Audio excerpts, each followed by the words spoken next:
ఇప్పుడు నా మనసులో భగవంతుడికి దండం పెట్టుకున్నాను. హ్మ్. హ్మ్. అయ్యా ఇది న్యాయమా అన్యాయమా నువ్వే చూసుకో. హ్మ్. మా నాన్నని మనసు కష్టపెట్టలేను.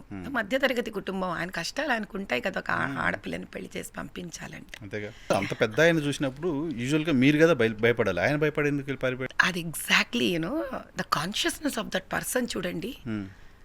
పూజ్యులే నాకు నిజంగా, అతను ఎవరో కానీ ఈ రోజుకి దండం పెడతాను ఇలా.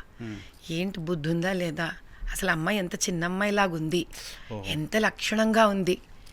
ఈ అమ్మాయికి నేను కూడా దగ్గరుండి ఓ మంచి పిల్లాడిని పెళ్లి సంబంధం చూస్తున్నా, పెళ్లి సంబంధం పట్టుకొచ్చింది ఎవర్రా అని ఎంత సీరియస్ అయిపోయి లేచిపోయాడంటే, అతను లేచి నాకు సారీ చెప్పి, నాకు అపాలజీ చెప్పి, గ్రేట్ అసలు మ్యాన్. కుందన బొమ్మలా ఉంది ఆ అమ్మాయి. సెడ్ దరిదాపులో నాకు అర్హత లేదని ఆయన నన్ను అమ్మాయిని లోపలికి తీసుకెళ్ళిపోతారు. ఆ తర్వాత ఇంకా నాకు పెళ్లి చూపులు అనేది జరగలేదు. ఆయనకు చప్పట్లు కొట్టు. నిజంగా ఆయన ఎక్కడున్నా కూడా నేను నిజంగా రెండు చేతులు ఎత్తి దండం పెడతాను.